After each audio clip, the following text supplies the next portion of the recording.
दसो सजना किवें भुल जाइए अपने पिंडां थावां नूं, देसी रीत रिवाजां नूं ते रब वर्गियां मावां नूं किवें भुल जाइए। वो बचपन जेड़ा पिंड विच रह के बीत गया, हार गया साडा पंजाबी विरसा, पर यह पैशन जीत गया।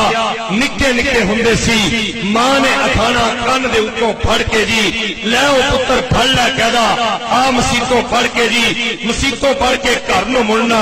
मां ने दुध मदानी फेर लैनी, बई रोटी दही लस्सी मक्खनी उत्तों होर देनी। लस्सी लैण लई आई गवांढण गल्लां करन लई घेर लैनी।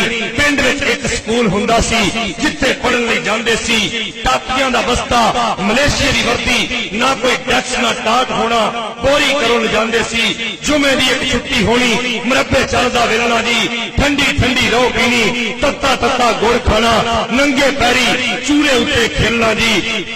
बाप की उंगली फड़ के जेड़े मेले वेख ले, टब्बर दा इत्तेफाक नहीं मुड़ना जो कट्ठिया चुल्ले सेक ले। शहर वसेंदे सजना बड़ा ही करम रब दा है, असली प्यार मुहब्बत अज भी पिंडां दे विच लभदा है कि सानू हाले तक नहीं भुलिया, शहर तो सोना चक नहीं भुलिया। सानू हाले तक नहीं भुलिया, शहर तो सोना चक नहीं भुलिया। हरनी वर्गी अख नहीं भुली, चीते वर्गा लक नहीं भुलिया।